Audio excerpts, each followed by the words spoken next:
Hello दोस्तों, Adil production में आपका एक बार फिर स्वागत है। आज मैं आपको कंप्यूटर जनरेशन के बारे में बताने जा रहा हूँ।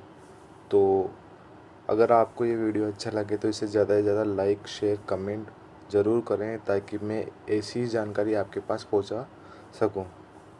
तो चलिए शुरू करते हैं वीडियो। नमस्कार दोस्तों, आदिल प्रोडक्शन में आपका एक बार फिर स्वागत है। मैं आपको आज कंप्यूटर जनरेशन के बारे में बताना चाहता हूँ। कंप्यूटर जनरेशन क्या है, इसे कितनी जनरेशन में डिवाइड किया गया है, इसके बारे में हम आज आपको जानकारी देंगे। तो सबसे पहले मैं आपको बताना चाहता हूँ कंप्यूटर जनरेशन के बारे में। दोस्तों, इसकी जो फर्स्ट जनरेशन है उसके बारे में मैं आपको जानकारी देना चाहता हूँ।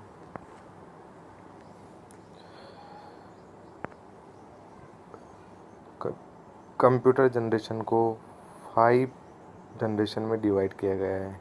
जैसे कि आप फ़ोटो में देख रहे हैं, जो फर्स्ट जनरेशन के जो कंप्यूटर हुआ करते थे उसमें उनका जो पीरियड था वो 1942 से 1945 तक था। और इस जनरेशन के कंप्यूटर में वैक्यूम ट्यूब का इस्तेमाल किया जाता था। फर्स्ट जनरेशन के कंप्यूटर काफ़ी बड़े होते थे, ये एक रूम के बराबर होते थे और एक रूम में इनको रखा जाता था और हर कोई व्यक्ति इसे चला नहीं सकता था। जिसे प्रोग्रामिंग लैंग्वेज की समझ होती थी वही उसे यूज़ कर सकता था और ये काफ़ी ज़्यादा गर्मी पैदा करते थे। इसलिए एक रूम में कई सारे एसी इनको ठंडा करने के लिए रखे जाते थे और इसको इस्तेमाल करना काफ़ी कठिन था। फर्स्ट जनरेशन 1942 से 1954 तक थी। उसके बाद कंप्यूटर की सेकंड जनरेशन आती है जो 1955 से 1964 तक थी। थर्ड जनरेशन के कंप्यूटर्स जो आते हैं वो 1965 से 74 तक है और फोर्थ जनरेशन के कंप्यूटर 1975 से 1995 तक को 95 से फिफ्थ जनरेशन के कंप्यूटर आते हैं जो अभी तक इस्तेमाल किए जाते हैं। जैसा कि मैंने फर्स्ट जनरेशन के कंप्यूटर के बारे में आपको बताया, उसी तरीके से जो सेकंड जनरेशन के कंप्यूटर वो फर्स्ट जनरेशन के कंप्यूटर से काफ़ी थोड़े छोटे होते थे, पर इनको चलाना अभी भी उतना ही मुश्किल था जितना फर्स्ट जनरेशन के कंप्यूटर को।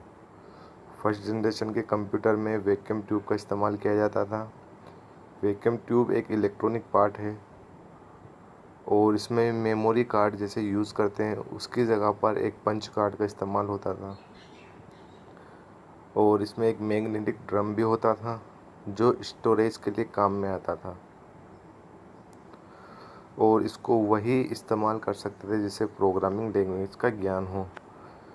बहुत से फर्स्ट जनरेशन के कंप्यूटर हैं जैसे एनिक, यूनिक, EDVAC, NEDSAC। इसकी करेक्टरिस्टिक या मतलब विशेषताएं ये थी, ये साइज़ में काफ़ी बड़े होते थे और इन्हें एक रूम में रखा जाता। जैसे मैंने आपको बताया, इनकी स्पीड स्लो थी, कॉस्ट काफ़ी ज़्यादा थी, इसे हर कोई परचेज नहीं कर सकता था। ये मशीन असेंबली लैंग्वेज को समझ सकते थे और हाई पावर की इन्हें आवश्यकता थी। इसके बाद जो सेकंड जनरेशन के कंप्यूटर आए उसमें वैक्यूम ट्यूब जो थी वो फर्स्ट जनरेशन में थी। इसमें वैक्यूम ट्यूब की जगह पे ट्रांजिस्टर का इस्तेमाल किया गया।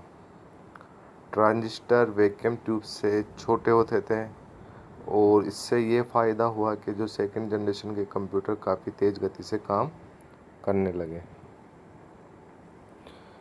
और इसमें मैग्नेटिक टेप और मैग्नेटिक डिस्क का इस्तेमाल किया जाता है जो डाटा को स्टोर करने में काम में आते हैं और इसको चलाने के लिए भी प्रोग्रामिंग लैंग्वेज का ज्ञान होना आवश्यक था। कुछ सेकंड जनरेशन के कंप्यूटर निम्न हैं जैसे फोर्टन, कोबोल, बेसिक इत्यादि। ये फर्स्ट जनरेशन के कंप्यूटर से छोटे होते थे और इनकी कॉस्ट भी फर्स्ट जनरेशन के कंप्यूटर से कम थी, पर ये अभी भी स्लो गति से या स्लो स्पीड से काम करते थे।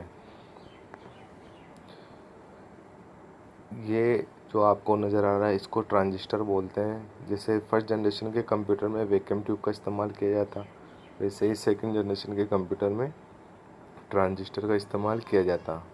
अब बात करते हैं थर्ड जनरेशन के कंप्यूटर्स की, जो 1965 से 74 तक थे। इसमें ट्रांजिस्टर की जगह आईसी, जिसको इंटीग्रेटेड सर्किट भी बोलते हैं, ये काफ़ी छोटी होती है। इससे क्या हुआ, कंप्यूटर की साइज़ फर्स्ट और सेकंड जनरेशन के कंप्यूटर से और ज़्यादा छोटी हो गई।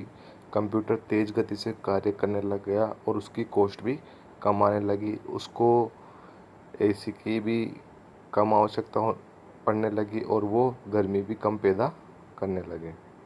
ये भी हाई लेवल लैंग्वेज पर कार्य करते थे। इनकी प्रोसेसिंग स्पीड अच्छी थी।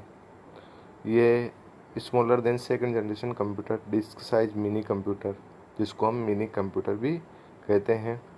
इसमें हाई लेवल लैंग्वेज जैसे Pascal, COBOL, BASIC, C, etcetera आदि का इस्तेमाल किया जाता था। ये जो नीचे आपको नज़र आ रही है थर्ड जनरेशन ऑफ कंप्यूटर, इसको बोलते हैं आईसी। और थर्ड जनरेशन कंप्यूटर के कुल उदाहरण हैं, जैसे IBM 307 सीरीज, CDC 7600, PDP जिसका फुल फॉर्म है personal data processor second, etcetera. उसके बाद फोर्थ जनरेशन जो 1975 से 95 तक है, जिसमें आईसी की जगह लार्ज आईसी, मतलब कई सारी आईसी को मिलाकर एक और आईसी बनाई गई, जिसे VLSI very large scale IC या माइक्रो प्रोसेसर कहा गया। इससे कंप्यूटर की साइज काफ़ी ज़्यादा छोटी हो गई। जैसे डेस्कटॉप कंप्यूटर जो हम घर पर इस्तेमाल करते हैं, ऑफिस कॉलेज में इस्तेमाल करते हैं, उनकी जगह पर लैपटॉप का इस्तेमाल किया गया। पोर्टेबल डिवाइस जैसे मोबाइल फ़ोन, जिसको पोर्टेबल डिवाइस बोलते हैं, जिसको एक जगह से दूसरी जगह हम ले जा सकें। इससे काफ़ी ज़्यादा कंप्यूटर की पर काम करने की स्पीड बढ़ गई और कंप्यूटर चलाने के लिए हमें प्रोग्रामिंग लैंग्वेज सीखने की भी आवश्यकता नहीं, कोई भी व्यक्ति इस कंप्यूटर को चला सकता है। इसमें डाटा को स्टोर करने के लिए हार्ड डिस्क का इस्तेमाल किया गया और सेमीकंडक्टर, इसमें चिप, इसको रैम और रोम बोलते हैं, रैंडम एक्सेस मेमोरी और रीड ओनली मेमोरी। इसमें ग्राफिक कार्ड का भी इस्तेमाल किया गया, वीडियो ग्राफिक कार्ड, जिससे हम इमेज को आसानी से बहुत ही अच्छी तरीके से देख सकें। जैसा कि आपको नीचे नज़र आ रहा है फोर्थ जनरेशन ऑफ कंप्यूटर, जो इंटेल आदि दूसरी कंपनियों की चिप इसमें लगाई गई, जिसको प्रोसेसर बोलते हैं। फिफ्थ जनरेशन के कंप्यूटर सबसे फास्ट गति से काम करते हैं और ये आर्टिफिशियल इंटेलिजेंस AI के कॉन्सेप्ट पे काम करते हैं, जैसे रोबोट। ये फिफ्थ जनरेशन के कंप्यूटर में, और आर्टिफिशियल इंटेलिजेंस उसको बोलते हैं जिसमें मानव के जैसे सोचने और समझने की क्षमता, डिसीजन मेकिंग और डिसीजन सपोर्ट सिस्टम इनमें डेवलप किया जा रहा है, ताकि ये इंसान के जैसे सोच और समझ सके और काम कर सके, जिसको ultra large scale IC processor का में इस्तेमाल किया जाता है।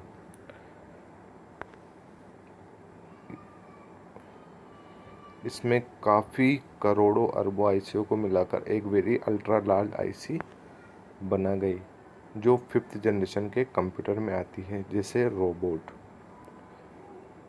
फिफ्थ जनरेशन कंप्यूटर काफ़ी तेज़ गति से कार्य करते हैं और ये साइंटिस्ट लैब वगैरह में इनको इस्तेमाल किया जाता है। वैज्ञानिक प्रयोगों में इसका इस्तेमाल किया जाता है।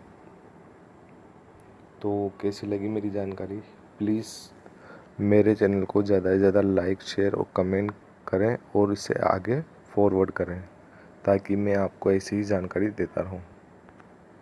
धन्यवाद।